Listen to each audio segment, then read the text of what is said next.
ഇപ്പോൾ ഒരു വാർത്ത വന്നുകൊണ്ടിരിക്കുന്നുണ്ട്. അതാ ഈ PR ഏജൻസി കൊടുത്തു എന്ന് പറയുന്ന അധികമായി എഴുതി ചേർത്ത ഭാഗമുണ്ടല്ലോ, മലപ്പുറം, അതുപോലെ തന്നെ ദേശദ്രോഹ പ്രവർത്തനങ്ങൾക്ക് ഉപയോഗിച്ചു എന്ന് പറഞ്ഞ സാധനം. അത് ഹിന്ദുവിന് PR ഏജൻസി എഴുതി നൽകിയ വിവരങ്ങൾ അത് മുഖ്യമന്ത്രിയുടെ ഓഫീസിൽ നിന്നാണെന്നാണ് പുറത്തു വരുന്നത്. അത് മുഖ്യമന്ത്രിയുടെ തന്നെ ഓഫീസിലെ 2 പ്രമുഖ വ്യക്തികളാണ് ആ വിവരങ്ങൾ PR ഏജൻസി കൈമാറിയെന്ന് വരുന്നുണ്ട്. നിങ്ങൾക്ക് എപ്പോഴും സംശയമില്ല, എനിക്കൊരു സംശയമില്ല. ഞാൻ പറയുന്നത് എന്തിനാണ് ഈ PR ഏജൻസിയുടെയും ഹിന്ദുവിൻ്റെയും ആ പറഞ്ഞ സ്റ്റേറ്റ്മെൻറ്റ് അതിൻ്റെ മുമ്പ് അദ്ദേഹം പറഞ്ഞിട്ടുള്ളതാണല്ലോ. എന്നെ പരിപൂർണമായും തള്ളിക്കൊണ്ട് ഞാൻ ഈ കൊള്ള സംഘത്തിൻ്റെ പിന്നാമ്പുറ പ്രവർത്തകനാണ് എന്ന് പറഞ്ഞ് അദ്ദേഹം ആ ഡേറ്റ് ഓർക്കുന്നില്ല. ആ പത്രസമ്മേളനത്തിൽ വളരെ കൃത്യമായി അദ്ദേഹം പറയുന്നുണ്ട്, മലപ്പുറത്താണ് ഈ 121 കിലോ പിടിച്ചത്, ഈ 127 കേസ് പിടിച്ചത് എന്ന് അന്നേ വ്യക്തമാക്കുന്നുണ്ട്. ഇത് രാജ്യദ്രോഹ പ്രവർത്തികൾക്കാണ് പോകുന്നത് എന്ന് അദ്ദേഹം അന്ന് കേരളീയ സമൂഹത്തോട് ഓപ്പണായിട്ട് പറഞ്ഞതാണ്. അത് കഴിഞ്ഞിട്ടല്ലേ ഈ പറയുന്ന ഹിന്ദുവിനൊക്കെ അതേ സ്റ്റേറ്റ്മെൻറ്റ് കൊടുത്തത്. അത് അദ്ദേഹത്തിൻ്റെ ഒരു നിലപാടായതുകൊണ്ടല്ലേ ഇപ്പോൾ ഈ മുഖ്യമന്ത്രിയുടെ ഓഫീസിൽ നിന്ന് ആണിത് എഴുതി കൊടുത്തതെന്ന് കെൻസ ഈ PR ഏജൻസി പറയുന്നുണ്ടെങ്കിൽ അതിൽ വലിയ കാര്യമൊന്നുമില്ല. അത് തന്നെ ഉറപ്പുള്ള കാര്യമല്ലേ. അത് ഉറപ്പില്ല. ഇപ്പോൾ ഇതൊരു ചർച്ചയായപ്പോൾ അതൊരു നാടകമാക്കി മാറ്റുന്നത് ആരാ? മുഖ്യമന്ത്രിയുടെ ഓഫീസ് തന്നെയാണ്. അതിന് നിങ്ങൾ ചോദിച്ച ചോദ്യങ്ങൾക്ക് വല്ല ഉത്തരവും കിട്ടിയോ?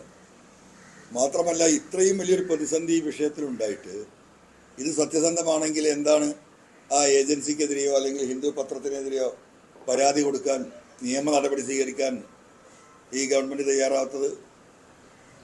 എന്തുകൊണ്ടാണ് ആ റെക്കോർഡ് ഇപ്പോൾ CMൻ്റെ PRDയുടെ കയ്യിലും ആ റെക്കോർഡുണ്ടല്ലോ, അദ്ദേഹം കൊടുത്ത ഇൻ്റർവ്യൂവിൻ്റെ ആ റെക്കോർഡ് എന്താ പുറത്തുവിടാത്തത്? മൂന്നാമത്തെ കാര്യം, രാവിലെ 5 മണിക്ക് അച്ചടിച്ചിറങ്ങിയ പത്രം ഇന്ത്യ രാജ്യം മുഴുവൻ എല്ലാവരുടെയും കൈകളിലെത്തി. അന്ന് രാത്രി മുതലക്കുളത്ത് വെച്ച് ഞാൻ ഈ പത്രം ഉയർത്തിപ്പിടിച്ച് ചോദ്യം ഉയർത്തി. അതും കഴിഞ്ഞ് പിറ്റേ ദിവസവും ഏകദേശം ഉച്ചയോട് കൂടിയിട്ടാണ് ഇങ്ങനൊരു അബദ്ധം പറ്റിയതായിട്ട് CMOയിൽ നിന്ന് പറയുന്നത്. ഇതൊക്കെ നാടകം. വെറുതെ നമ്മളതിനെ ചർച്ച ചെയ്ത് സമയം കളയേണ്ട കാര്യമില്ല. കേരളത്തിലെ സാധാരണക്കാരായ അത്യാവശ്യം എഴുത്തും വായന അറിയുന്ന കോമൺ സെൻസിലെ എല്ലാ മനുഷ്യർക്കും മനസ്സിലായിട്ടുണ്ട്. ഇത് മാത്രമല്ല, 21-ാം തീയതിയാണ് മുഖ്യമന്ത്രി വാർത്താ സമ്മേളനം ആദ്യമായിട്ട് സ്വർണ്ണക്കാർത്ത് കാര്യങ്ങൾ പറയുന്നത്. പിന്നീട് 29-ാം തീയതി ഹിന്ദുവിന് കൊടുക്കുന്ന അഭിമുഖത്തിലാണ് ഇത്തരത്തിൽ മലപ്പുറം എന്നുള്ള ദേശവിരുദ്ധ പ്രവർത്തനം എന്നുള്ള വാക്കുകൾക്ക് ഉൾപ്പെടുന്നത്. എന്നാൽ 13-ാം തീയതി തന്നെ, സെപ്റ്റംബർ 13-ന് തന്നെ കേസൻ എന്ന് പറയുന്ന PR ഏജൻസി പല പത്രങ്ങൾക്കും അയച്ചു കൊടുത്ത പ്രസ് റിലീസിലും ഇതേ കാര്യങ്ങൾ വരുന്നുണ്ട്. നിരോധിത സംഘടനകൾക്ക് വേണ്ടിയാണ് ഈ ഹവാല പണം ഉപയോഗിക്കുന്ന അടക്കമുള്ള പരാമർശങ്ങളും അതിലുണ്ട്. അപ്പോൾ അതിൻ്റെ പിന്നിലും ഈ മുഖ്യമന്ത്രി ഓഫീസ് തന്നെയാണെന്നാണ് പറയുന്നത്. അല്ല, മുഖ്യമന്ത്രിയുടെ ഓഫീസല്ലാതെ പ്രതിപക്ഷ നേതാവിൻ്റെ ഓഫീസ് ഈ വിഷയത്തിൽ ഇടപെടേണ്ട വല്ല കാര്യമുണ്ടോ? ഇത് പൂർണ്ണമായിട്ടും മുഖ്യമന്ത്രിയും ആ ഓഫീസുമായി ബന്ധപ്പെട്ട കാര്യങ്ങളല്ലേ. അതിലിപ്പോൾ വേറൊരു പാർട്ടി ഒന്നും ഇടപെടില്ലല്ലോ, ഒരു തേർഡ് പാർട്ടി. അപ്പോൾ ഇതിൻ്റെ എല്ലാ ഉത്തരവാദിത്വം അവർക്ക് തന്നെയല്ലേ. ഒരു ജില്ലയെയും ഒരു മലബാറിനെയും പൂർണ്ണമായി ക്രിമിനലുകൾ എന്ന് പറയുമ്പോൾ ബഹുമാനപ്പെട്ട മുഖ്യമന്ത്രി മനസ്സിലാക്കേണ്ട ഒരു കാര്യമുണ്ട്. ഇനി ഇത് ഉദ്ദേശിക്കുന്ന ഒരു ന്യൂനപക്ഷ സമുദായത്തെ മാത്രമാണെങ്കിൽ, അതല്ലാത്ത ഇഷ്ടം പോലെ ആളുകൾ, ലക്ഷക്കണക്കിന് ആളുകൾ ഈ ജില്ലയിലില്ലേ. അപ്പോൾ ഒരു ജില്ലയെ പരിപൂർണമായിട്ട് അപലവൽക്കരിക്കുകയല്ലേ അദ്ദേഹം ഉദ്ദേശിക്കുന്നത്. ഒരു സമുദായത്തെയാണെങ്കിൽ അതിൻ്റെ ആഫ്റ്റർ എഫക്റ്റ് എന്താണ്? മലപ്പുറം ജില്ല എന്ന് പറഞ്ഞാൽ ഇവിടെ മാപ്പിളാർ മാത്രമേ ഉള്ളൂ. ഇവിടെ എല്ലാ ജനവിഭാഗവും ഇല്ലേ, അവർക്കൊക്കെ ഇത് ബാധിക്കൂലേ? അപ്പോൾ അത് മുഖ്യമന്ത്രി മാപ്പ് പറയുകയാണ് വേണ്ടത്. യഥാർത്ഥത്തിൽ അദ്ദേഹം ഇതിൽ നിന്ന് ഒഴിയണം, ഈ ഉത്തരവാദിത്വത്തിൽ നിന്ന് ഒഴിയണം എന്ന് ആവർത്തിച്ച് പറഞ്ഞു. ഇനിയിപ്പോൾ അതിനും സാധിക്കുന്നില്ലെങ്കിൽ അദ്ദേഹം ഈ പറഞ്ഞതുപോലെ ഒരു മാപ്പെങ്കിലും ഈ പറയുന്ന മാപ്പിളാരെ മാറ്റി നിർത്തും. മലപ്പുറം ജില്ലയിൽ 10-20 ലക്ഷം അല്ലാത്ത സമുദായക്കാരുണ്ടല്ലോ, അവരോട് അദ്ദേഹം മാപ്പ് പറയണ്ടേ? ഇനിയിപ്പോൾ ഈ പദം ഒഴിഞ്ഞു കൊടുക്കാൻ വലിയ പ്രയാസം ഉണ്ടെങ്കിൽ അവിടെ മുഹമ്മദ് റിയാസും വീണയൊക്കെ ഉണ്ടല്ലോ, അവരാരെങ്കിലും ഒരാളെ ഏൽപ്പിച്ചാലും. കാരണം നമ്മൾ പല മുഖ്യമന്ത്രിമാരും കണ്ടിട്ടുണ്ടല്ലോ, സ്ഥാനം ഒഴിയുമോ ലല്ലു പ്രസാദും അതുപോലെ തന്നെ UP മുഖ്യമന്ത്രിയും ഒക്കെ ഇതേപോലെ ഒരു സന്നിഗ്ധ ഘട്ടത്തിൽ കുടുങ്ങിയ സമയത്ത് അവരെന്താ ചെയ്ത്? എഴുത്തും വായനയും കൂടി അറിയാത്ത ഭാര്യയാണ് ലല്ലു പ്രസാദിൻ്റെ ഭാര്യ, എന്ന് സ്കൂളിലേ പോയിട്ടില്ല, അവരാണ് മുഖ്യമന്ത്രി പദം ഏൽപ്പിച്ചത്. പക്ഷെ വീണക്കൊക്കെ അത്യാവശ്യം നല്ല വിവരവും എഡ്യൂക്കേഷനൊക്കെ ഉണ്ടല്ലോ, അവരെ ഏൽപ്പിക്കട്ടെ. ബാക്കി ഈ പാർട്ടി ഏറ്റെടുക്കുമല്ലോ, ആ പാർട്ടിക്ക് വീണ ജയിപ്പിക്കാൻ കഴിയുമല്ലോ. എങ്ങനെയെങ്കിലും ഈ കേരളത്തെ ഒന്ന് രക്ഷപ്പെടുത്തി തന്നാൽ മതി ഈ വിഷയത്തിൽ നിന്ന്. അതിനുള്ളൊരു മഹാമനസ്കതെങ്കിലും കാണിക്കട്ടെ. അപ്പോൾ അറിവില്ലായ്മ ഇല്ലല്ലോ ഈ പറഞ്ഞ റിയാസിനായാലും മകൾ വീണക്കായാലും അങ്ങനെയും ചെയ്യാമല്ലോ. ഈ മന്ത്രിമാർ തുടർച്ചയായി പറഞ്ഞുകൊണ്ടിരിക്കുന്നത് മുഖ്യമന്ത്രിക്ക് ഒരു PR ഏജൻസിയുടെ ആവശ്യമില്ല എന്നുള്ളതാണ്. അങ്ങനെ പ്രതിരോധിക്കാനാണ് ശ്രമിക്കുന്നത്. അല്ല, മുഖ്യമന്ത്രിക്ക് PR ഏജൻസിയുടെ ആവശ്യമില്ല എന്ന് മന്ത്രിമാർ പറയുന്നു. മുഖ്യമന്ത്രി തന്നെ പറയുന്നു, മുഖ്യമന്ത്രിയുടെ ഓഫീസ് തന്നെ പറയുന്നത് PR ഏജൻസിക്ക് പറ്റിയ തെറ്റാണ്. അപ്പം ഞാൻ പറയുന്നത് വെച്ചാൽ ഇതൊന്നും വേണ്ട. PR നടത്താനുള്ള ശേഷി പറഞ്ഞ റിയാസിനും വീണക്കൊക്കെ തന്നെ ഉണ്ട്. അവർക്ക് തന്നെ സ്വയം PR ആയി മാറിയാലോ, അതേ ആവശ്യമുള്ളൂ. റിയാസ് PR ഏജൻസി ഇല്ലാന്ന് പറയുമ്പോൾ വിജയരാജൻ ഉച്ചയ്ക്ക് എന്ന് പറഞ്ഞത് PR ഏജൻസി എന്ന് വെച്ചാൽ അന്യരാജ്യം ഒഴിഞ്ഞ തീവ്രവാദികളൊന്നും അല്ലല്ലോ എന്നാണ്. പാർട്ടിയിൽ തന്നെ വിഷയത്തിൽ രണ്ടഭിപ്രായം ഉണ്ടെന്ന് കരുതുന്നുണ്ടോ? റിയാസിന്റെയും വിജയരാഘവന്റെയും പ്രസ്താവനകൾ നമ്മൾ നോക്കുമ്പോൾ പാർട്ടിയിൽ ഈ വിഷയത്തിൽ 40 അഭിപ്രായം ഉണ്ടാവും, അല്ല ഒരു തർക്കമില്ല. ഒരഭിപ്രായം പറയാനുള്ള നട്ടലുള്ള ഒരു കമ്മ്യൂണിസ്റ്റുകാരനും ഈ പാർട്ടി നേതൃത്വത്തിൽ ഇല്ലാത്തതിൻ്റെ ദുരന്തമാണ് ഈ കമ്മ്യൂണിസ്റ്റ് പാർട്ടി ഇന്ന് കേരളത്തിൽ അനുഭവിക്കുന്നത്. ആരെയാണ് ഇവർ ഈ പേടിക്കുന്നത്? CM സംബന്ധിച്ച് അജിത് കുമാറിനെയും ശശിനെയും ഒക്കെ നല്ല പേടിയാണ്. അത് യാതൊരു തർക്കമില്ല, എല്ലാവർക്കും ബോധ്യമായതാണല്ലോ. പാർട്ടി ആരെയാണ് പേടിക്കുന്നത്? CM. അപ്പോൾ എവിടെ പാർട്ടി കുടുങ്ങി കിടക്കുന്നത്? പാർട്ടി ലീഡർഷിപ്പിൽ നിന്ന് മനസ്സിലാകേണ്ട സമയം കഴിഞ്ഞല്ലോ. ഈ അങ്ങാടിയിൽ ചുമടെടുക്കുന്ന CITU തൊഴിലാളിക്കും, ഈ അങ്ങാടിയിൽ ഓട്ടോറിക്ഷ ഓടിക്കുന്ന CITU തൊഴിലാളിക്കും, ഈ രാജ്യത്തെ മലമുകളിൽ കൃഷി ചെയ്യുന്ന കമ്മ്യൂണിസ്റ്റ് എന്താ പറയുക കർഷകർക്കും, ഈ നാട്ടിലെ വിദ്യാർത്ഥികൾക്കും, ഇതൊന്നുമല്ലാത്ത കേരളത്തിലെ പൊതുസമൂഹത്തിന് ഈ കാര്യങ്ങളൊക്കെ ബോധ്യപ്പെട്ടിട്ടുണ്ട്. ബോധ്യപ്പെടാത്തത് കമ്മ്യൂണിസ്റ്റ് പാർട്ടിയുടെ നേതൃത്വത്തിന് മാത്രമാണ്. എങ്ങോട്ടാ കൊണ്ടുവന്നത്? പശ്ചിമ ബംഗാളോ ത്രിപുരയോ? അതോ എനിക്ക് ശേഷം പ്രളയം എന്ന മുഖ്യമന്ത്രിയുടെ സ്റ്റാൻഡ് ഇവർ ഒരുമിച്ച് തീരുമാനമെടുത്തോ? അവരെ എക്സ്പ്ലെയിൻ ചെയ്യണം. CPM നേതൃത്വം എക്സ്പ്ലെയിൻ ചെയ്യണം.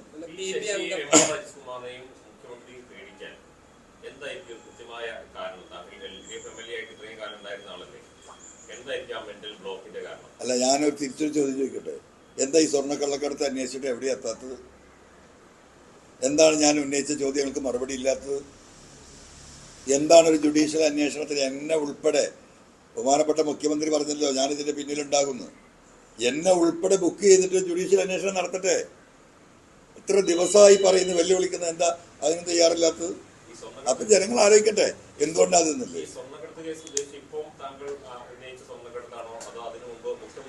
അല്ലല്ലല്ല, ഞാനിപ്പോൾ ഈ നടന്ന കഴിഞ്ഞ 3 വർഷത്തിനിടയ്ക്ക് സുജിത് ദാസ് ജില്ലാ പോലീസ് സൂപ്രണ്ടായതിനു ശേഷം കരിപ്പൂർ എയർപോർട്ട് വഴി സുജിത് ദാസും ഈ പറയുന്ന ADGP അജിത് കുമാറും P ശശിയും കൂടി ഒരു നെക്സസായി നിന്നുകൊണ്ട്, ഒരു നെറ്റ്വർക്കായി നിന്നുകൊണ്ട് അവിടെ അതുവഴി കടത്തിക്കൊണ്ടുവന്ന സ്വർണത്തിൽ നിന്ന് കളവ് നടത്തിയതും ഗ്രീൻ ചാനൽ വഴി ഇവരുടെ നിർദ്ദേശപ്രകാരം ഡയറക്റ്റായിട്ട് ഈ പറയുന്ന ദുബായിലെ സ്വർണ്ണക്കടത്തുകാരുമായി ധാരണയുണ്ടാക്കി ഫ്രീ ആയിട്ട് ഗ്രീൻ ചാനൽ വഴി കടത്തിയിട്ട സ്വർണ്ണക്കള്ളക്കടത്തുമായി ബന്ധപ്പെട്ട വിഷയമാണ് ഞാൻ പറയുന്നത്. പഴയ കാര്യമൊന്നും ഞാൻ പറഞ്ഞിട്ടില്ല, എനിക്കതിനെക്കുറിച്ച് അറിയില്ല, ഞാനത് പഠിച്ചിട്ടുമില്ല. ഇന്നലെ KT ജലീൽ വൈകുന്നേരം മാധ്യമങ്ങളെ കണ്ടിരുന്നു. അദ്ദേഹം അംഗവുമായുള്ള സൗഹൃദം തുടരും, പക്ഷേ ഇടതുപക്ഷ സഹയാത്രികനായിട്ട് പാർട്ടിക്കൊപ്പം തന്നെ ഉറച്ചു നിൽക്കും എന്നൊരു നിലപാട് പ്രഖ്യാപിക്കുകയാണ് ചെയ്തത്. എന്ത് കരുതുന്നു? താങ്കളുടെ പാർട്ടിക്ക് അതിൽ പ്രചാരണത്തിന് ആവശ്യപ്പെട്ടാൽ പ്രചരണത്തിന് ഇറങ്ങാൻ തയ്യാറാണെന്നോ? അല്ല, ഞാനതിൽ ഇപ്പോൾ ഈ പറഞ്ഞ പോലെ ജലീൽ MLA ഒന്നും കുറ്റം പറയാൻ ഞാൻ ആളല്ല. അവരുടെയൊക്കെ പ്രശ്നം എന്താണെന്ന് വെച്ചാൽ അവരൊക്കെ മറ്റാരുടെയോ കാലിലാണ് നിൽക്കുന്നത്. ഞാൻ എൻ്റെ സ്വന്തം കാലിൽ, ജനങ്ങളുടെ കാലിൽ, എൻ്റെ കാല് ജനങ്ങളുടെ കാലിൽ കയറ്റിവെച്ചാണ് നിൽക്കുന്നത്. അപ്പോൾ അവർക്കൊന്നും സ്വയം നിൽക്കാൻ ശേഷിയില്ലാത്തതിന്, അല്ലെങ്കിൽ ഈ പറഞ്ഞതുപോലെ ജനകീയ വിഷയങ്ങൾ സത്യസന്ധമായി ധീരമായി ഏറ്റെടുക്കാൻ അവർക്ക് ശേഷിയില്ലാത്തതിന് നമുക്ക് കുറ്റം പറയാൻ പറ്റില്ല. ഓരോരുത്തരുടെ ശേഷിയുടെ പ്രശ്നം. അപ്പോൾ അദ്ദേഹത്തിനെയൊക്കെ സംബന്ധിച്ച് അത്രേ പറ്റുള്ളൂ. അതുകൊണ്ട് അദ്ദേഹം തീരുമാനത്തിലുണ്ടാവും. അദ്ദേഹം ഇത്ര ദിവസം സാധാരണ എല്ലാ വിഷയങ്ങൾക്കും സർക്കാരിനെയും CPM-നെയും ഒക്കെ പ്രൊട്ടക്ട് ചെയ്തുകൊണ്ട് ഫേസ്ബുക്കിൽ പോസ്റ്റ് ഇടുകയും മാധ്യമങ്ങളോട് സംസാരിക്കുകയും കുറച്ച് ദിവസമായിട്ട് ചില കാര്യങ്ങൾ തുറന്നു പറയുമെന്ന് പറഞ്ഞു.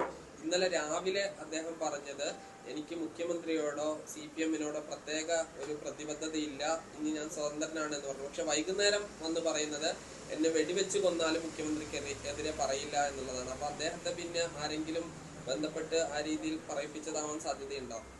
എന്നെ വെടിവെച്ച് കൊന്നാലും മുഖ്യമന്ത്രിക്ക് എതിരെ പറയില്ല. വേറെ വെടിവെക്കുമെന്ന് പറഞ്ഞിട്ടുണ്ടാവും, അതുകൊണ്ട് മാറിയതാവും.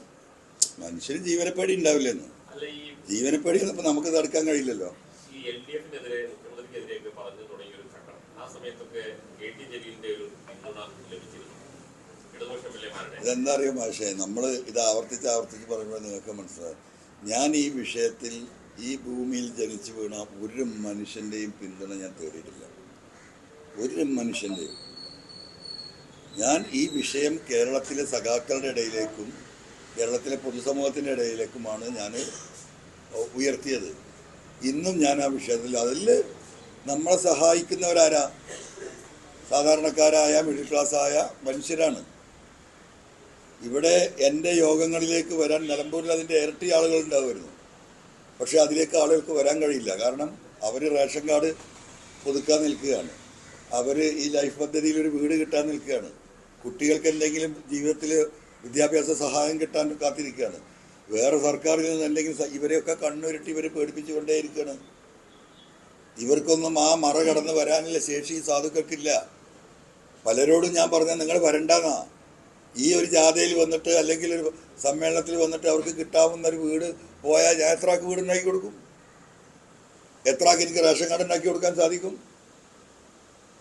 നമ്മൾ അവർക്ക് റേഷൻ കാർഡ് ഉണ്ടാവാനും വീടുണ്ടാവാനും അവർക്ക് സമാധാനമായി വീട്ടിൽ കിടന്നുറങ്ങാനുമുള്ള പോരാട്ടമാണ്. അപ്പോൾ ആ പോരാട്ടത്തിൽ ഞാൻ മുന്നോട്ട് പോകുമ്പോൾ എൻ്റെ കൂടെ വന്ന് ഇവർക്ക് ഇത് നഷ്ടപ്പെടുന്ന സാഹചര്യം ഉണ്ടാവും എന്ന് മനസ്സിലാക്കിയിട്ട് അവരോട് വരണ്ടെന്ന് ഞാൻ പറയുന്നു.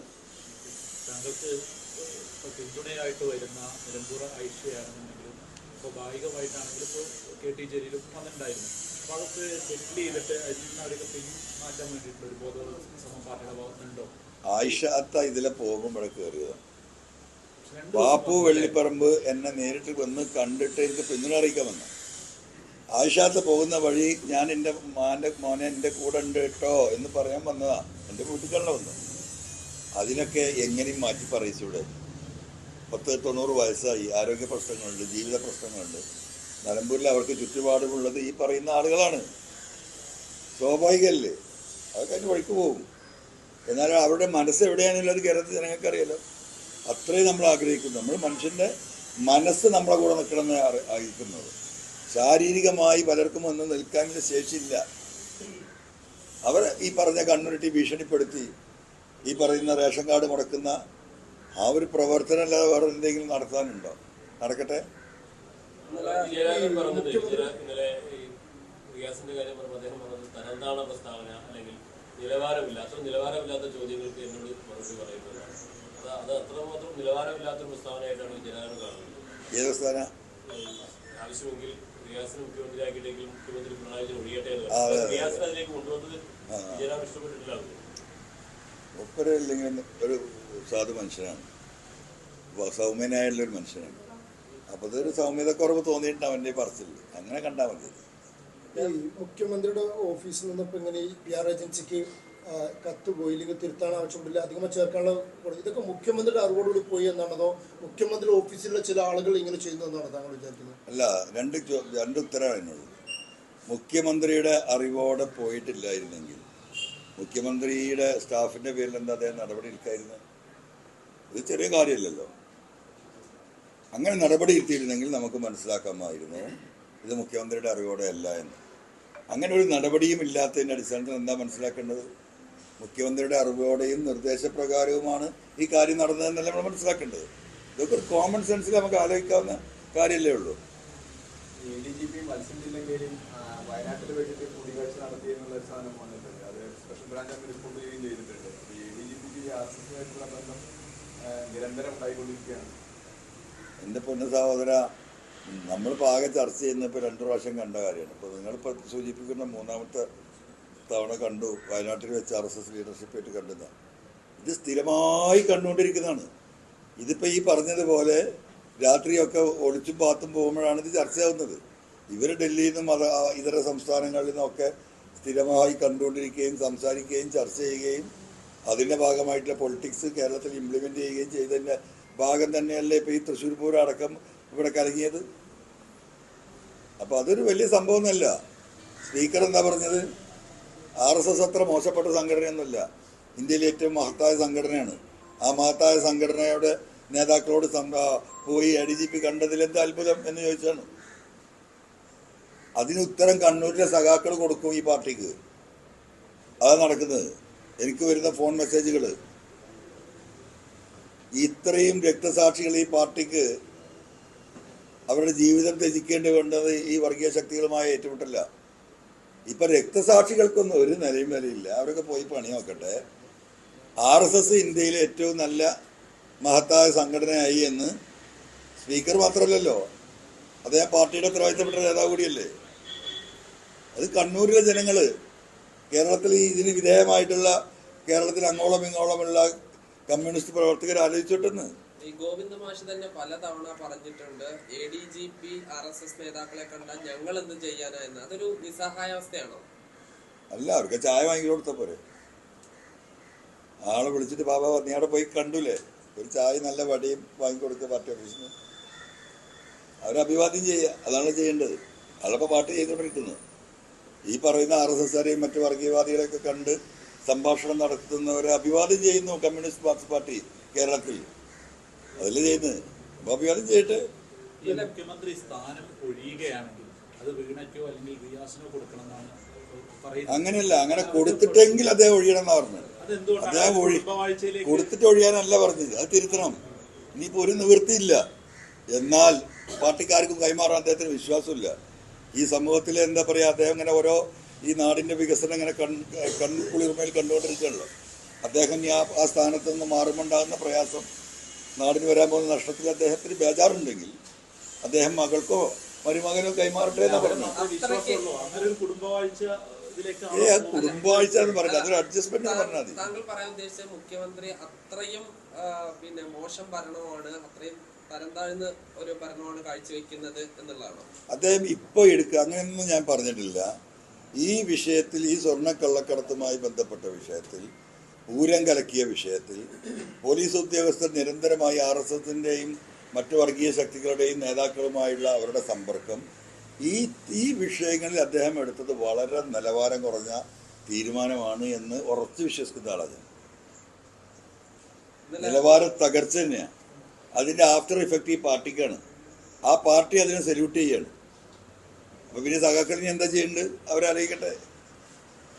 ഇന്നലെ വിജയരാഘവൻ പറഞ്ഞത് ഈ PR ഏജൻസിയുമായിട്ട് ബന്ധപ്പെട്ട് മുഖ്യമന്ത്രി എല്ലാം വ്യക്തമാക്കി, അതോടുകൂടി എല്ലാം അവസാനിച്ചതാണ്, ഇനി ചോദ്യങ്ങൾക്കൊന്നും പ്രസക്തിയില്ല എന്നുള്ളതാണ്. അപ്പോൾ സ്വാഭാവികമായിട്ട് നമ്മൾ അദ്ദേഹത്തോട് ചോദിച്ചു, രാത്രി ചാനൽ ചർച്ചകളിലൊക്കെ വന്നിരുന്ന് ഓരോ ആളുകൾ ഇതിനെ മുഖ്യമന്ത്രി പറഞ്ഞത് ശരിയായി ന്യായീകരിച്ചു എന്നുള്ളതാണ്. ഈ സമയം നോക്കിയൊന്നും പറയാൻ കഴിയില്ല എന്നുള്ളതാണ് അദ്ദേഹം പറയുന്നത്.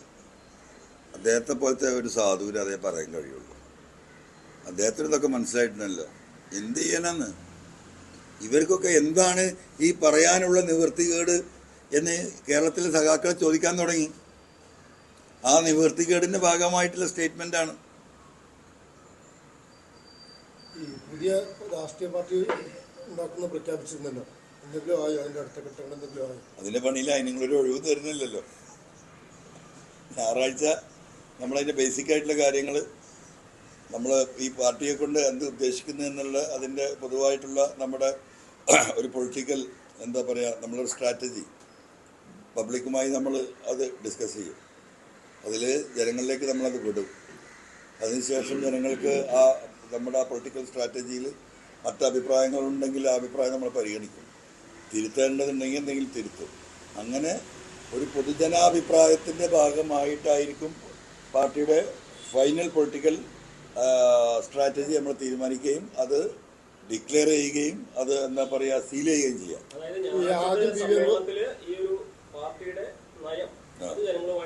പങ്കുവെക്കുന്നുണ്ട്. മഞ്ചേരി ജസീല ജംഗ്ഷനിൽ. അത് ഈ ഒരു അവസരം ഉപയോഗപ്പെടുത്തുകയാണ് കേരളത്തിലെ എല്ലാ നല്ലവരുടെ മനുഷ്യരുടെ മുമ്പ്.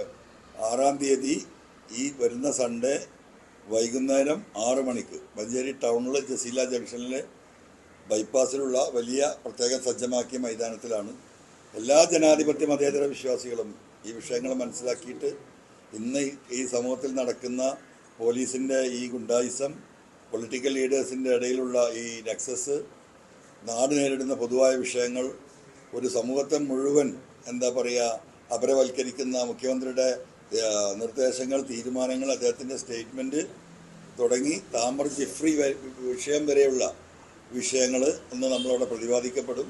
അതുകൊണ്ട് ജനങ്ങൾ ഇതുമായി സഹകരിക്കണമെന്ന് അഭ്യർത്ഥിക്കുകയാണ്. ഈ MLA ആദ്യം പറഞ്ഞിരുന്ന ഒരു കാര്യം, ഈ നിലമ്പൂരിൽ പരിപാടിക്ക് പറഞ്ഞൊരു കാര്യം, ജനങ്ങളൊരു പാർട്ടിയായി മാറുകയാണെങ്കിൽ അതിന് പിന്നിൽ താനുണ്ടാവും എന്നുള്ളതാണ്. പിന്നീട് കഴിഞ്ഞ ദിവസം MLA തന്നെ ഒരു രാഷ്ട്രീയ പാർട്ടി പ്രഖ്യാപനം നടത്തി. ജനങ്ങളിൽ നിന്നും അഭിപ്രായ രൂപീകരണം സ്വരൂപിച്ചതിന് ശേഷമാണോ ഈ പാർട്ടി പ്രഖ്യാപനം നടത്തിയത്, അതോ സ്വയം തീരുമാനിച്ചത്? അതായത് കഴിഞ്ഞ ഒരു CM-ന്റെ എന്നെ തള്ളിക്കൊണ്ട് എന്നെ കള്ളനാക്കിക്കൊണ്ടുള്ള സ്റ്റേറ്റ്മെന്റിന് ശേഷമാണല്ലോ പുറത്തേക്ക് വരേണ്ടി വരുമെന്നുള്ള തീരുമാനം ഉണ്ടായി. അന്ന് തൊട്ടുള്ള നമ്മുടെ ആലോചനയും കമ്മ്യൂണിക്കേഷനുമാണ്. നിങ്ങളടക്കമുള്ളവർ പറഞ്ഞിരുന്നത് നമ്മൾ ഏതെങ്കിലും ഒരു രാഷ്ട്രീയ പാർട്ടിയിൽ പോകും.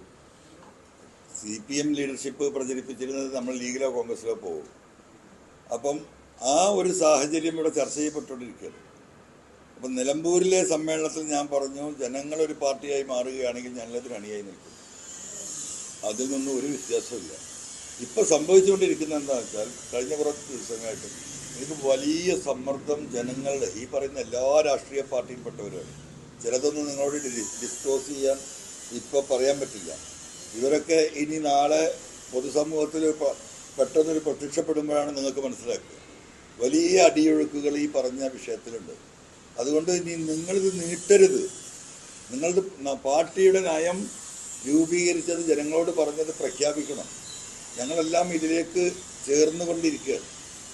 അതുകൊണ്ട് ഇത് നീട്ടരുത് എന്ന പൊതുസമൂഹത്തിൻ്റെ വലിയ സമ്മർദ്ദത്തിന് വിധേയമായിട്ടാണ് എനിക്ക് ഇന്നലെ അങ്ങനെ പറയേണ്ടി വന്നിട്ടുള്ളത്.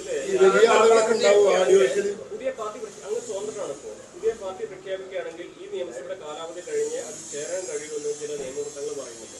അങ്ങനെയാണെങ്കിൽ ഈ ഒരു പാർട്ടി പ്രഖ്യാപിക്കുമ്പോൾ അങ്ങ് അതിൽ പങ്കാളിയാവാതിരിക്കുന്നത് നിയമപരമായ സാഹചര്യം വരില്ലേ? അല്ല, ആ സാഹചര്യത്തെ നമ്മൾ നേരിടും. വേണ്ടി വന്ന രാജ്യത്ത് അത്രയല്ലേ ഉള്ളൂ. അന്ന് വിഷയമല്ല. അതെങ്ങനെ മാനേജ് ചെയ്യാൻ പറ്റും നമ്മൾ ആലോചിക്കുന്നുണ്ട്. ഞാനിപ്പോൾ നമുക്ക് വേണ്ടിയിട്ടല്ല, എനിക്ക് വേണ്ടിയിട്ടല്ലല്ലോ. അതിലിപ്പോൾ ഒരു MLA പണി പോകണമെങ്കിൽ പോട്ടെ, ഞാനത് വിഷയമാക്കുകയല്ല. നമ്മൾ ഈ ഒരു പോരാട്ടമാണിത്. ഈ പോരാട്ടത്തിൻ്റെ മുന്നിൽ നിന്ന് നയിക്കാൻ ഈ 3 അക്ഷരം വേണമെന്നുള്ള അഭിപ്രായം എനിക്കില്ല. അതാണ് നിയമമെങ്കിൽ ആ നിയമത്തിന് വിധേയമായി എന്ത് നടപടിയാണോ ഞാൻ സ്വീകരിക്കേണ്ടത് ഞാൻ സ്വീകരിക്കും. അതുകൊണ്ട് ഇപ്പോൾ നമുക്ക് ഈ പോരാട്ടം നിർത്താൻ പറ്റുമോ? ഇതിൽ ഇന്നലെ UDF പറഞ്ഞത് ഒരു പാർട്ടി രൂപീകരിക്കുകയാണെങ്കിൽ ആ വിഷയം ഗൗരവമായി ചർച്ച ചെയ്യുന്നുണ്ട്. എന്നാൽ പ്രാഥമികമായി തന്നെ കുഞ്ഞാലിക്കുട്ടി സാഹിബ് പ്രതിപക്ഷ നേതാവൊക്കെ ആയിട്ട് ചർച്ച ചെയ്തു എന്നുള്ളതാണ്. അപ്പോൾ ഇപ്പോഴത്തെ കേരളത്തിന്റെ ഒരു പശ്ചാത്തലത്തിൽ ഒരു മുന്നണി സംവിധാനത്തിൽ നിന്നുകൊണ്ട് മാത്രമേ പ്രവർത്തിക്കാൻ കഴിയുള്ളൂ എന്ന് വിശ്വസിക്കുന്നുണ്ടോ, അതോ പൂർണ്ണമായിട്ട് സ്വതന്ത്രമായിട്ട് അങ്ങനെ പോകാൻ കഴിയും? ഇല്ല, ഞാനതൊന്നും ഇപ്പം ആലോചിക്കുന്നില്ല. പൂർണ്ണമായിട്ട് സ്വതന്ത്രമായിട്ട് പോകാൻ കഴിയുന്ന രാഷ്ട്രീയ സാഹചര്യം ഇപ്പം നമ്മൾ അസസ് ചെയ്താലില്ല. ഇനി അങ്ങനെ ഒരു സാഹചര്യം ഉണ്ടെങ്കിൽ അപ്പം അതിനെക്കുറിച്ച് ആലോചിക്കും.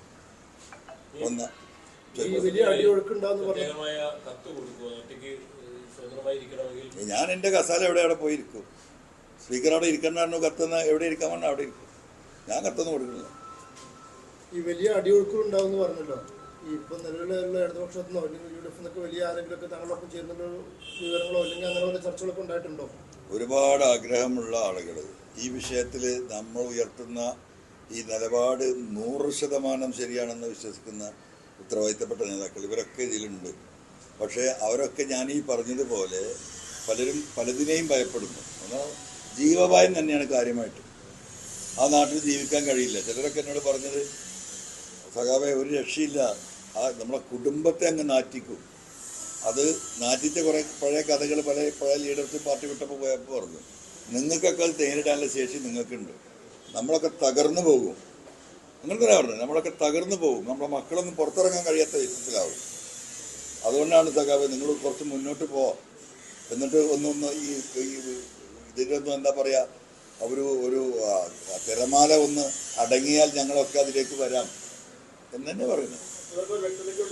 പാർട്ടി രൂപീകരണം മുന്നോട്ട് പോകും, അതിൽ നിയമപരമായിട്ട് എന്ത് തടസ്സങ്ങളുണ്ടെങ്കിലും അതനുസരിച്ച് നീങ്ങും, വേണമെങ്കിൽ MLA പദവി രാജിവെക്കും. അതെ, അത്രേ ഉള്ളൂ. നമ്മൾ ഈ പോരാട്ടം തുടരും. ആ പോരാട്ടം തുടരാൻ MLA പദവി നിയമപരമായി തടസ്സമാണെങ്കിൽ ഈ സാധനം എടുത്ത് അങ്ങോട്ട് കൊടുക്കൂ, അത് പിടിച്ചോന്ന് പറയും. ഈ പോരാട്ടമായിട്ട് നമ്മൾ മുന്നോട്ട് പോകും, യാതൊരു തർക്കമില്ല. വളരെ വേഗത്തിലാക്കുകയാണ് ഈ പാർട്ടി രൂപീകരണത്തിനുള്ള ശ്രമങ്ങൾ. ഇനിയിപ്പോ ബൈ ഇലക്ഷൻ വരാൻ പോവാണ് വയനാട്. അതിൽ നിങ്ങളുടെ പാർട്ടിക്ക് ഒരു സ്ഥാനാർത്ഥി ഉണ്ടാകുമോ, അല്ലെങ്കിൽ എന്തായിരിക്കും അതിലൊരു നിലപാട്? അത് ഇപ്പം എനിക്ക് പറയാൻ കഴിയില്ല. നമ്മൾ പാർട്ടി രൂപീകരിച്ച് ഇതിനുമേൽ ലീഡർഷിപ്പൊക്കെ ഉണ്ടാവുമല്ലോ, ആ ലീഡർഷിപ്പുമായി ആലോചിച്ചിട്ടുള്ളൊരു ജനകീയ തീരുമാനം ഇതിന് മുകളിലുണ്ടാവും. പേരിൽ ചർച്ചയാണ്. ഇങ്ങനെ ഒരു പേര് വേണ്ടേ? പേരിൽ ചർച്ചകൾ നടന്നുകൊണ്ടിരിക്കുന്നുണ്ട്. അത് അവിടെ നിന്ന് തിങ്കളാഴ്ച പറയും. അല്ല, ഞായറാഴ്ച. പാർട്ടിയുടെ കൊടിയിൽ ചുവപ്പുണ്ടാവും.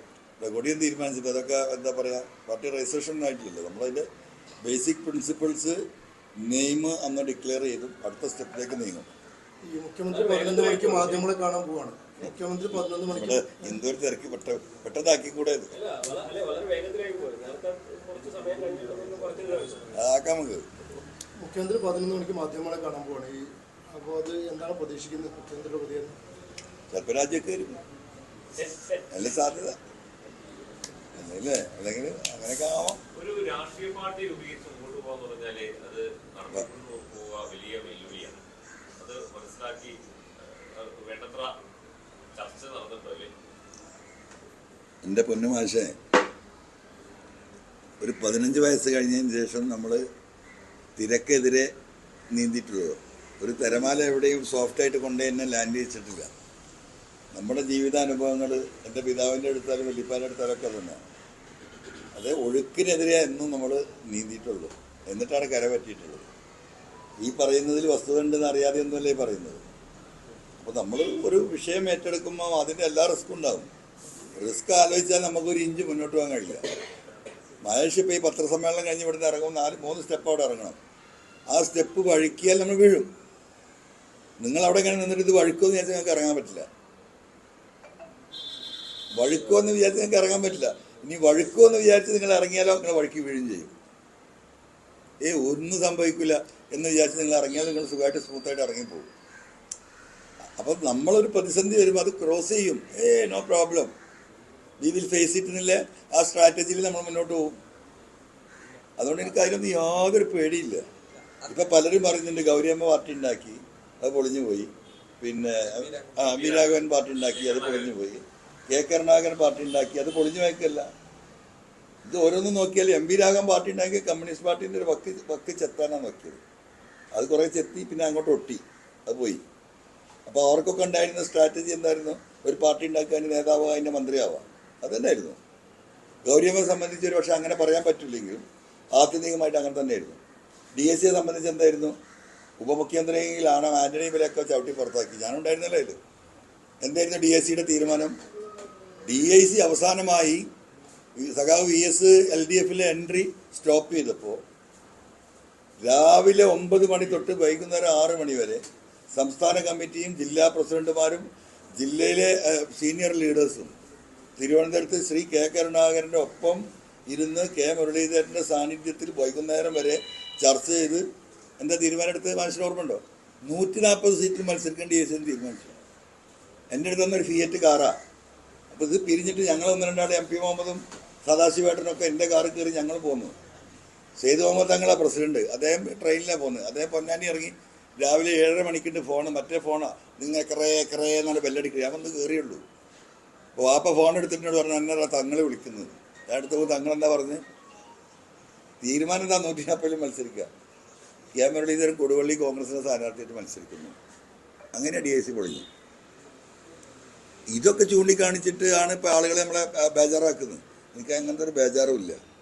നമ്മൾ നാളെ മന്ത്രിയാകാനോ നാളെ ആണെങ്കിൽ ഇപ്പോൾ ഇതിൽ തന്നെ മുന്നോട്ട് സുഖമായിട്ട് പോയിട്ട് എന്തുവാണെങ്കിലും ആവാലോ. അപ്പോൾ അതിലൊന്നും ഒരു പ്രയാസം കാണില്ല. നമ്മൾ ജനങ്ങളുടെ മനസ്സും അവരുടെ താല്പര്യവും അവരുടെ ആവശ്യവും കുറേ പുതിയ ആളുകൾ വരട്ടെന്ന്. ഈ ADGP അജിത് കുമാറിനെ മാറ്റണം എന്നുള്ള ആവശ്യം നിരന്തരമായി CPI ഉന്നയിക്കുന്നുണ്ടായിരുന്നു. അപ്പോൾ എന്നിട്ട് അവസാനം ഇപ്പോൾ കഴിഞ്ഞ ദിവസം രാത്രി ബിനോയ് വിശ്വം മുഖ്യമന്ത്രിയുമായി കൂടിക്കാഴ്ച നടത്തി. ഈ നിമിഷം വരെയും അതിലൊരു നടപടിയും ഉണ്ടായിട്ടുണ്ട്. അപ്പോൾ CPIയുടെ ഒരു നിലപാടിന് അവിടെ പ്രസക്തി ഇല്ലാതാവുന്നുണ്ടോ പ്രതിപക്ഷത്തിൽ? അതൊക്കെ CPIക്കാർ ആലോചിക്കട്ടെ. അവർ അത് സ്വയം ആലോചിച്ച് തീരുമാനിക്കട്ടെ. ഞാൻ എൻ്റെ അവിടുത്തെ സ്റ്റേറ്റ്മെൻറ്റ് പറഞ്ഞപ്പോൾ CPIക്കാരെ ചീത്തയെ കൊണ്ട് കേൾക്കുന്നത്. ഇപ്പോൾ ഈ മഞ്ചേരിത്തെ പരിപാടിക്ക് വേറെ പ്രധാനപ്പെട്ട ആളുകൾ വരെ ഉണ്ടാവുമോ? പ്രധാനപ്പെട്ട ഒരുപാട് ആളുകളുണ്ട്. അത് ഈ നാടിൻ്റെ 4 ഭാഗത്തുനിന്ന് വരുന്ന സാധാരണക്കാരായ തൊഴിലാളികൾ, ഓട്ടോറിക്ഷ തൊഴിലാളികൾ, ചമട്ട തൊഴിലാളികൾ, പ്രവാസികൾ, അങ്ങനത്തെ ഈ നാടിൻ്റെ ഏറ്റവും പ്രധാനപ്പെട്ട ആളുകളായിട്ട് ഞാൻ മനസ്സിലാക്കുന്ന അവരാണ്. ഈ നാടിനെ നിലനിർത്തുന്നവർ അവരൊക്കെ ഉണ്ടാവും. സാംസ്കാരിക പ്രവർത്തകർ അങ്ങനെ ആരെങ്കിലും സംസാരിക്കാനോ ഉണ്ടാവുമോ? അതോ ആരെയും ബുദ്ധിമുട്ടാക്കാൻ നമ്മൾ ഉദ്ദേശിക്കില്ല. ഞാൻ പറഞ്ഞല്ലോ 10-25 പഞ്ചായത്ത് ഇവിടെ മറിയുന്നു. ഇപ്പം നിങ്ങൾ എഴുതി വെച്ചത് 43-ൽ എത്തി നിൽക്കണം. നമുക്ക് കാണാമെന്ന് 1 by 1 we'll see it. അല്ല, താങ്കള് പിന്നെ ഇതായി കഴിഞ്ഞ പാർട്ടി രൂപീകരിച്ചു കഴിഞ്ഞാൽ പിന്നെ ആ പാർട്ടിയുടെ ഒരു ഭരണം എല്ലാം വളരെ പ്രധാനപ്പെട്ടാണല്ലോ. സ്വാഭാവികമായിട്ട് താങ്കളെ പിന്തുണയ്ക്കുന്ന ആളുകൾ ഈ CPM-ന്റെ പാനലിൽ മത്സരിച്ച ആളുകൾ രാജിവെക്കാൻ തയ്യാറാകുമോ ഈ തദ്ദേശ സ്ഥാപനങ്ങളിൽ? ഒരാളും രാജിവെക്കാതെ ഒരാളുടെയും സ്ഥാനം നഷ്ടപ്പെടാതെ തന്നെ ഇതിനൊക്കെ നമ്മൾ അട്ടിമറിക്കുന്നത്. നിയമപരമായിട്ട് തന്നെ ഈ പറഞ്ഞ രാഷ്ട്രീയ ഭരണമാറ്റം വരും. കഴിഞ്ഞ ദിവസം നിലമ്പൂരിൽ നടത്തിയ വാർത്താസമ്മേളനത്തിൽ അവർ ഒരു ആരോപണം പറഞ്ഞത് PV Anwar ഇടയ്ക്കിടയ്ക്ക് വാർത്താസമ്മേളനത്തിൽ കുടുംബമഹിമ പറയുന്നത് ജോർജ് കാനഡി പറഞ്ഞത് കുടുംബമഹിമ സംബന്ധിച്ച് ചില കാര്യങ്ങൾ തങ്ങളുടെ കയ്യിലുണ്ട്. അത് ഇനി കുടുംബമഹിമ അങ്ങനെ ഇടയ്ക്കിടയ്ക്ക് പറഞ്ഞാൽ പലതും ഞങ്ങളും വെളിപ്പെടുത്തുന്നു. അത്തരത്തിലേക്കൊരു കുടുംബ പ്രശ്നങ്ങളിലേക്കൊക്കെ പറയുന്നതുകൊണ്ടല്ല ഏറ്റുമുട്ട. അപ്പൊ അവരവരെ കുടുംബമഹിമ പറയട്ടെ. ഇനിയിപ്പോ എന്തൊക്കെ ദോഷം പറയുന്നില്ലല്ലോ, പറയട്ടെ. അപ്പൊ നമുക്ക് കാണാം. മുഖ്യമന്ത്രിക്ക് ലക്ഷക്കണക്കിന് രൂപ ശമ്പളമാകുന്ന PRD ഉദ്യോഗസ്ഥരും പ്രസ് സെക്രട്ടറി ഒക്കെ ഉണ്ട്. അതിനപ്പുറത്തേക്ക് ഒരു സ്വകാര്യ PR ഏജൻസിയെ ആശ്രയിക്കേണ്ടി വരുന്നുണ്ട്. ആ CM-ന്റെ ഓഫീസായിട്ട് ഉത്തരം പറയണ്ട. എന്തിനാ ഇവിടെ ഒരു PR? ഇത്രയും കമ്മ്യൂണിസ്റ്റുകാരും എഴുത്തുകാരും സാംസ്കാരിക നായകന്മാരും കഴിവും ശേഷിയും പ്രാപ്തിയുള്ളൊരു PRD ഡിപ്പാർട്ട്മെന്റിൽ തന്നെ എത്ര ആൾ ശമ്പളം വാങ്ങുന്നുണ്ട്? അവർക്ക് പിന്നെ എന്താ പണി? ഈ PR ചെയ്യാനല്ലേ അവർക്ക് ശമ്പളം കൊടുക്കുന്നത്. പിന്നെ അതിൻ്റെ മുകളിൽ വേറെ സാധനം വേണോ? പാർട്ടിക്ക് UDF നിൽക്കുന്നുണ്ടാവും. ചോദ്യം കഴിഞ്ഞാൽ അപ്പം നീക്കം വെക്കൂ. രാഷ്ട്രീയ പാർട്ടി അവിടെ ഒരു സ്വാഭാവികമായിട്ടും UDF ഒക്കെ ആകാംക്ഷയോടെയാണ് കാണുന്നത്. അപ്പൊ അതിലേക്ക് ചേരുന്നതുമായി ബന്ധപ്പെട്ടിട്ട് എന്റെ പൊന്നാര മോനെ പാർട്ടി തന്നെ ആയിട്ടില്ല, അപ്പോഴേക്ക് ചേരുന്ന കാര്യം എങ്ങനെ കാണേണ്ടതായിട്ടുണ്ടെങ്കിൽ നമുക്ക് കാണാം. എന്ത് തർക്കം? ഞാനല്ലാതെ ആരെ എനിക്ക് മറുപടി ഞാനൊരു മനുഷ്യനല്ലേ ഉള്ളൂ. ഈ മനുഷ്യന്മാരുടെ മുഴുവൻ മറുപടി നമുക്കൊരു സ്പോക്ക് പേഴ്സൺ കൂടി ഇല്ലല്ലോ. അപ്പൊ ഈ തൊണ്ട പൊട്ടിയാലും ഇപ്പൊ ഈ തൊണ്ട പൊട്ടിയിട്ട് ഒന്ന് വർത്തമാനം പറയണം എന്തിനാ? അല്ലാതെ നല്ലേ കട്ടൻ ചായ വേണമെങ്കിൽ വരുത്താൻ മതി.